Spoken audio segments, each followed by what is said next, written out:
बांग्लादेश में राजद्रोह के आरोप में जेल भेजे गए चिन्मय कृष्णदास से इस्कॉन बांग्लादेश ने दूरी बना ली है।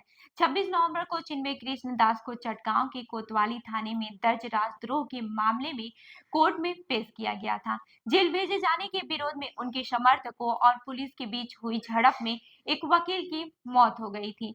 भारत में चिन्मय की गिरफ्तारी पर गहरी चिंता व्यक्त की है। वहीं बांग्लादेश में इस्कॉन पर प्रतिबंध लगाए जाने की मांग हो रही है। हालांकि बांग्लादेश की अदालत ने ऐसी मांग वाली याचिका को खारिज कर दिया है। कुछ दिन पहले बांग्लादेश इस्कॉन ने दावा किया था कि चिन्मय कृष्णदास को संगठन से निकाल दिया गया है। हालांकि चिन्मय अब भी श्री पुंडरीक धाम के प्रमुख बने हुए हैं, लेकिन दूसरी ओर इस्कॉन इंक ने उनकी गिरफ्तारी की निंदा की है। अब ये भी जान लेते हैं कि चिन्मय कृष्णदास को लेकर क्या है विवाद। 5 अगस्त को बांग्लादेश में शेख हसीना सरकार के पतन के बाद से ही आरोप लग रहे हैं कि वहां अल्पसंख्यकों पर हमले बढ़ गए हैं। अल्पसंख्यकों पर कथित हमले के खिलाफ चिन्मय कृष्णदास कई विरोध प्रदर्शन में शामिल हुए थे। ये प्रदर्शन सम्मिलित सनातनी जागरण जोश संगठन के बैनर तले होते रहे थे और इसके प्रवक्ता चिन्मय कृष्णदास है। विवाद तब शुरू हुआ जब चिन्मय कृष्णदास समेत 19 लोगों के खिलाफ चटगांव कोतवाली पुलिस स्टेशन में राजद्रोह का मामला दर्ज किया गया था। उन पर आरोप लगा है कि उन्होंने 25 अक्टूबर को चटगांव के न्यू मार्केट इलाके में बांग्लादेश के राष्ट्रीय ध्वज का अपमान किया था। दास की गिरफ्तारी के बाद से उनके समर्थक सड़क पर उतर गए। राजधानी ढाका और चटगांव सहित विभिन्न शहरों में विरोध प्रदर्शन हुए। इसके बाद से बांग्लादेश के कई संगठनों ने इस्कॉन पर प्रतिबंध लगाने की मांग की और एक याचिका भी दायर की गई। हालांकि बांग्लादेश की एक अदालत ने प्रतिबंध लगाने से इनकार कर दिया। बांग्लादेश इस्कॉन की केंद्रीय कमेटी के सदस्य बिमल कुमार घोष ने बीबीसी बांग्ला को बताया कि चिन्मय कृष्णदास को इस्कॉन से निष्कासित किया जा चुका है। सरकार के खिलाफ वो जो कुछ भी करते हैं उसकी जिम्मेदारी हमारी नहीं है। बांग्लादेश की अंतरिम सरकार के सूचना सलाहकार नाहिद इस्लाम ने बीबीसी बांग्ला से कहा कि चिन्मय कृष्णदास देश को अस्थिर करने की योजना के लिए अपने आंदोलन को राजनीतिक ढंग देने की कोशिश कर रहे थे। इस पूरे घटनाक्रम ने बांग्लादेश में धार्मिक और राजनीतिक तनाव को बढ़ा दिया है और इस्कॉन को लेकर यह विवाद और भी जटिल हो गया है। अब ये भी जान लेते हैं इस्कॉन से चिन्मय कृष्णदास का रिश्ता क्या है। चिन्मय कृष्णदास इस्कॉन चटगांव के पुंडरीक धाम के अध्यक्ष हैं। उनका असली नाम चंदन कुमार धर है और भक्त उन्हें चिन्मय प्रभु कहकर संबोधित करते हैं।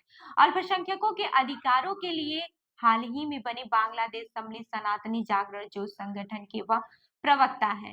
इस्कॉन बांग्लादेश के केंद्रीय अध्यक्ष सत्य रंजन बराई ने इस्कॉन के खिलाफ काम करने को लेकर 13 जुलाई को उन्हें एक चेतावनी पत्र भेजा था। उन पर 5 आरोप लगाए गए हैं। बाद में 9 नवंबर 2024 को इस्कॉन बांग्लादेश ने बाकायदा प्रेस वार्ता आयोजित कर संगठन से उन्हें निकाले जाने की जानकारी दी थी। इस्कॉन बांग्लादेश की केंद्रीय कमेटी के सदस्य बिमल कुमार घोष ने बीबीसी बांग्ला से बताया था कि चिन्मय कृष्णदास को निकाल दिया गया था क्योंकि उन्हें चेतावनियों पर ध्यान नहीं दिया। बाद में उन्होंने संगठन के अध्यक्ष और सचिव के खिलाफ मुकदमा भी किया था। कमेटी ने कहा कि चिन्मय कृष्णदास इस्कॉन की ओर से कोई भी सार्वजनिक बयानबाजी नहीं करेंगे और न ही कोई धार्मिक गतिविधियां करेंगे। हालांकि जब पूछा गया कि वो पुंडरीक धाम के अब भी अध्यक्ष हैं, तो कमेटी ने कहा कि हमने उन्हें पद से निष्कासित कर दिया है, लेकिन उन्हें धार्मिक शिक्षा देने से रोकने का अधिकार नहीं है।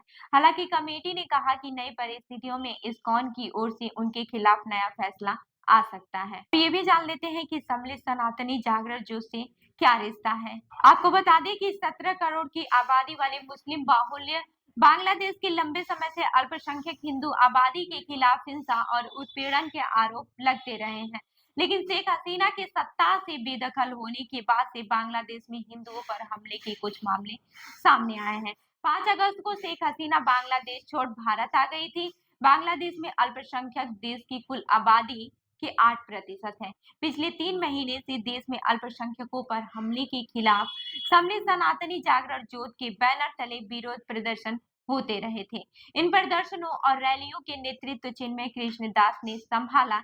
इसी तरह एक प्रदर्शन चटगांव के रंगपुर में आयोजित हुआ था। इसमें निष्कासित इस्कॉन नेता चिन्मय कृष्ण दास को भाषण देते हुए देखा गया। अपने भाषण में उन्होंने हिंदुओं पर अत्याचार का आरोप लगाते हुए सरकार पर हमला बोला था। इस्कॉन बांग्लादेश की केंद्रीय कमेटी के सदस्य विमल कुमार घोष ने बीबीसी बांग्ला से कहा कि अलग-अलग जगहों पर चिन्मय जो भी भाषण दे रहे हैं वो उनका निजी बयान है, इस्कॉन इसकी जिम्मेदारी नहीं लेता है।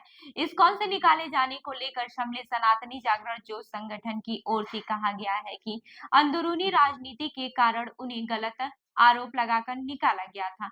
जब ढाका मेट्रोपॉलिटन पुलिस की जासूसी शाखा ने 25 नवंबर को चिन्मय कृष्ण दास को गिरफ्तार किया और दूसरे दिन चटगांव कोर्ट में पेश किया गया, तो उनकी रिहाई की मांग करते हुए इस्कॉन से जुड़े सदस्यों ने कोर्ट परिसर में प्रदर्शन किया था। इस प्रदर्शन में शामिल हुए इस्कॉन से जुड़े एक व्यक्ति ने नाम न जाहिर करने की शर्त पर बीबीसी बांग्ला को बताया कि इसकी जिम्मेदारी हमारे ऊपर डालना राजनीति से प्रेरित है, जबकि इस्कॉन के लोग अहिंसक प्रदर्शन कर रहे थे। तो इस खबर पर क्या है आपकी राय हमें जरूर बताएं। मैं उर्वी आपके साथ और आप देख रहे हैं जनता पर न्यूज। धन्यवाद।